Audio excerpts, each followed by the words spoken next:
Life does not always unfold in grand events.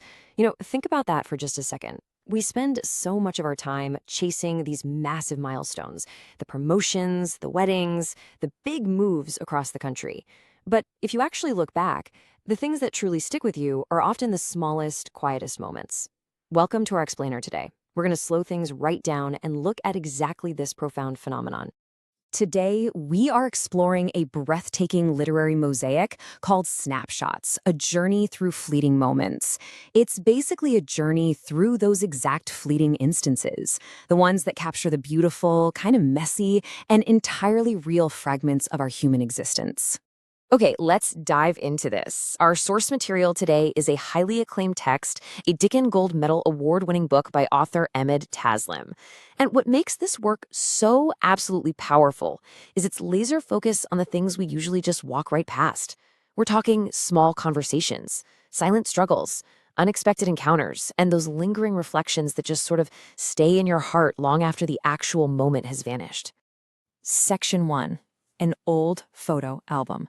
The text uses this beautiful framing device to invite us to hit pause on our incredibly busy lives and look closely at the very moments we so often ignore. Now, what's really interesting about this slide is how it contrasts our total obsession with grand, life-changing milestones against the reality of how life actually happens.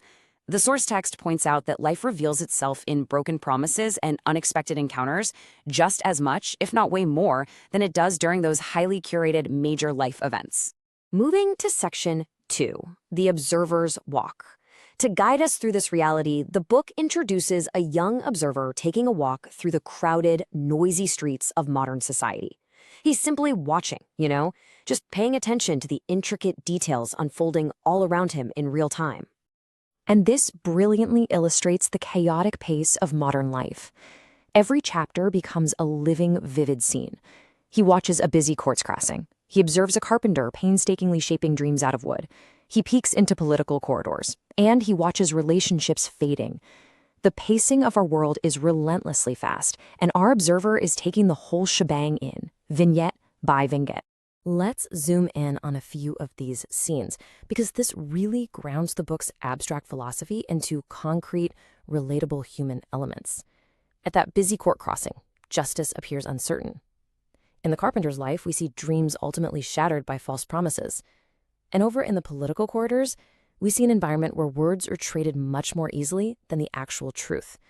We're not taking political sides here, but it's a striking, impartial look at the underlying realities of the systems we interact with every single day. Which leads us to Section 3, Invisible Storms Within. You see, the observer doesn't just look at systems, he looks deeply at the people within them.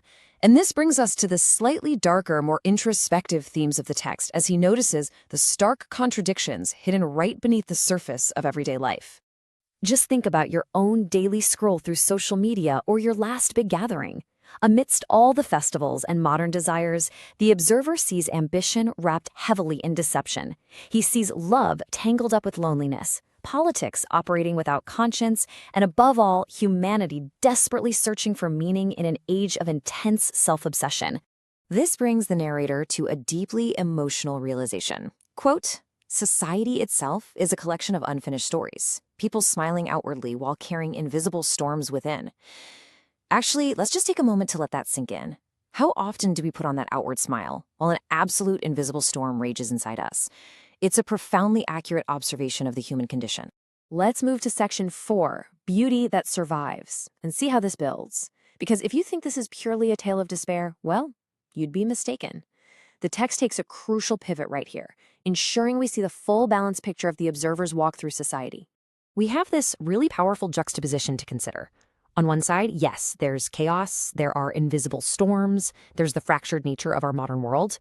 But on the other side, right in the middle of that very chaos, the book uncovers deep compassion. It uncovers resilience and a kind of hope that absolutely refuses to be extinguished. The text reminds us that beauty still survives. Where exactly? Well, in raw human emotions, in our quiet reflections at the end of a long day, and in the incredibly meaningful connections we manage to forge with one another. These are the hopeful elements acting as the vital light shining straight through the fractures of our society. And that brings us to our final section, The Mirror of Truth. This is where the work masterfully blends sharp social commentary, deep philosophy, and relatable human experience into one cohesive, absolutely powerful takeaway for the reader. The author actually redefines the very word snapshot for us here.